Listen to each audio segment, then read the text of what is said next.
আসসালামু আলাইকুম গাইজ, আজও নতুন রেসিপি দেখার জন্য আপনাদেরকে স্বাগতম। আশা করি আজকের রেসিপিটা আপনাদের অনেক ভালো লাগবে। আজকের রেসিপিতে থাকছে ঘরোয়া মশলা দিয়ে কিভাবে সবচেয়ে সহজভাবে এবং কি সবচেয়ে মজা করে বাসায় চিকেন ফ্রাই বানিয়ে খাবেন। তাহলে চলেন রেসিপিটা দেখে আসি। এখানে আমি 4 পিস চিকেন নিয়েছি, মানে একটি চিকেনকে কেটে 4 পিস করে নিয়েছি। এখন আমি চিকেনটাকে ম্যারিনেট করে নিব। তার জন্য দিয়ে দিচ্ছি 1 টেবিল চামচ আদা রসুনের পেস্ট, আর দিয়ে দিচ্ছি 2 টেবিল চামচ টক দই। টক দইটা কিন্তু অবশ্যই দিবেন, তাতে করে চিকেনটা ভিতর থেকে একদম জুসি হয়। দিয়ে দিচ্ছি স্বাদ মতো লবণ, আর দিচ্ছি হাফ টেবিল চামচ হলুদের গুঁড়া, 1 টেবিল চামচ লাল মরিচের গুঁড়া, 1 টেবিল চামচ ধনিয়ার গুঁড়া, 1 টেবিল চামচ ভাজা জিরার গুঁড়া, আর দিয়ে দিচ্ছি 1 টেবিল চামচ গরম মশলার গুঁড়া। দিয়ে এখন হাত দিয়ে ভালোভাবে মেখে নিচ্ছি। তো দেখেন মাখা হয়ে গেছে। এখন আমি বাটিটা নিয়ে চুলায় চলে যাচ্ছি। তো চুলায় একটা প্যান বসিয়ে দিয়ে দিচ্ছি 2 টেবিল চামচ সয়াবিন তেল, আর দিয়ে দিচ্ছি বড় সাইজের একটা পেঁয়াজ কুচি করে কেটে। এখন পেঁয়াজটাকে তেলের সাথে কিছুক্ষণ নেড়ে একদম বেরেস্তা করে ভেজে নিব।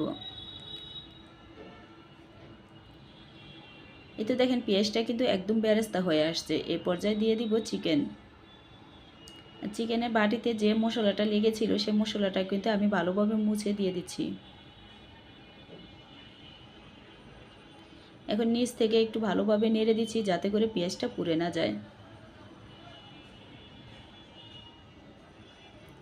পর্যায়ে দিয়ে দিচ্ছি 1 টেবিল চামচ টমেটোর সস। টমেটোর সস ছিল না, তাই আমি সাথে টমেটোর কেচাপ দিয়ে দিচ্ছি। আর দিয়ে দিচ্ছি 1 টেবিল চামচ সয়া সস। এখানে কিন্তু টমেটোর সস বা টমেটোর কেচাপ যে কোনো একটি দিলেই হবে। আমার টমেটোর সসটা কম ছিল, তাই আমি সাথে টমেটোর কেচাপও দিয়ে দিয়েছি। এখন নিচ থেকে ভালোভাবে নেড়ে মিশিয়ে ঢাকনা দিয়ে ডেকে এভাবে 2 মিনিট রেখে দিব। আর এই পর্যায়ে কিন্তু চুলার আঁচটা মিডিয়াম রাখতে হবে, তা না হয় নিচে লেগে যাবে।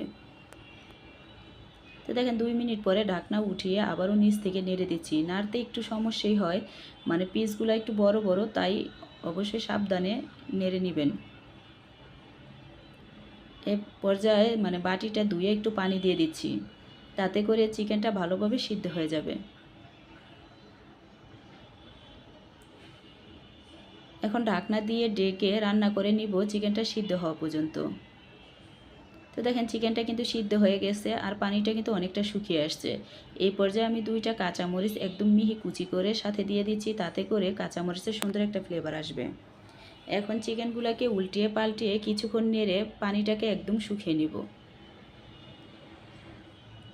তো দেখেন পানিটা কিন্তু একদম শুকিয়ে গেছে, আর মশলাটা কিন্তু চিকেনের গায়ে একদম মাখা মাখা হয়ে গেছে। এই পর্যায়ে চুলাটা বন্ধ করে আমি চিকেনগুলো ঠান্ডা হওয়ার জন্য কিছুক্ষণ এভাবে রেখে দিব।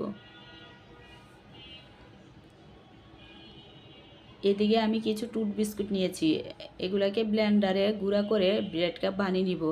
আপনারা চাইলে পাউরুটি দিয়েও ব্রেড কাপ বানিয়ে নিতে পারেন, এবং কি বাজারে কিনা ব্রেড কাপ দিয়েও বানাতে পারেন। আমার কাছে এই টুথ বিস্কুটের গুঁড়াটাই ভালো লাগে, কারণ এই টুথ বিস্কুটের গুঁড়া থেকে সুন্দর একটা ঘ্রাণ আসে, আবার কালারটাও খুব সুন্দর আসে, খেতেও আমার কাছে ভালো লাগে, তাই আমি টুথ বিস্কুটই নিয়ে নিয়েছি।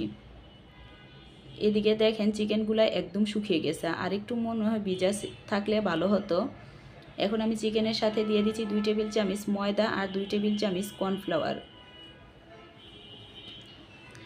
দিচ্ছি 1 টেবিল চামচ কালো গোলমরিচের গুঁড়া, আর দিয়ে দিচ্ছি কালারটা সুন্দর আসার জন্য একটু ফুড কালার। এটা অপশনাল, চাইলে দিতে পারেন, আবার না দিলেও হবে, দিলে একটু কালারটা সুন্দর আসে তাই। আর দিয়ে দিচ্ছি একটা ডিম। হাতের কাছে ছিল একটু পুদিনা পাতা আর ধনিয়া পাতা, সেটাও সাথে দিয়ে ভালোভাবে মেখে নিচ্ছি।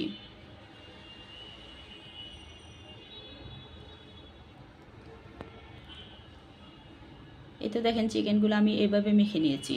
প্রত্যেকটার গায়ে কিন্তু মশলাগুলো ভালোভাবে লেগে আছে। এদিকে আমি টুথ বিস্কুটের গুঁড়াগুলো নিয়ে নিয়েছি। এখন এই টুথ বিস্কুটের গুঁড়ার সাথে একে একে পিসগুলো দিয়ে গুঁড়াগুলো ভালোভাবে লাগাই নিতে হবে। এভাবে চেপে চেপে কিন্তু টুথ বিস্কুটের গুঁড়াগুলা চিকেনের গায়ে লাগিয়ে নিতে হবে। আপনারা দেখে হয়তো বুঝতেছেন আমি কিভাবে চেপে চেপে টুথ বিস্কুটের গুঁড়াগুলা লাগিয়ে নিচ্ছি। তো ভালোভাবে লাগিয়ে আবার কিন্তু জেরে আলগা যে টুথ বিস্কুটের গুঁড়াটা সেটা ফালাই দিতে হবে। আমি একইভাবে কিন্তু সব কয়টাকেই এভাবে টুথ বিস্কুটের গুঁড়া তাই গড়িয়ে নিয়েছি। এই তো দেখেন কতটা সুন্দর হয়েছে। এখন আমি সব কয়টা পিসই কিন্তু ডুবো তেলে ভেজে নিব। তার জন্য চুলায় একটা কড়াইতে মানে পর্যাপ্ত পরিমাণ তেল গরম করে নিয়েছি। এখন আমি পিসগুলো দিয়ে ভেজে নিচ্ছি। এই পিসগুলো কিন্তু ভাজতে এরকম বেশি সময় লাগে না, কারণ পিসগুলো কিন্তু আগেই সিদ্ধ করে নিয়েছি। এখন শুধু হালকা একটু লাল করে ভেজে নিব।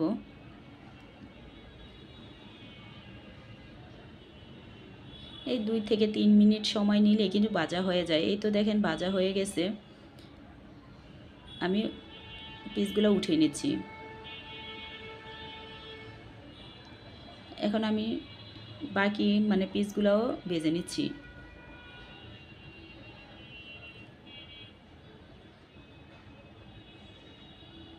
দেখেন এই পিসগুলো হয়ে গেছে, এখন আমি উল্টিয়ে নিচ্ছি। তো এখন আমি এই পিসগুলো ভালোভাবে ভেজে আমি উঠিয়ে নিব।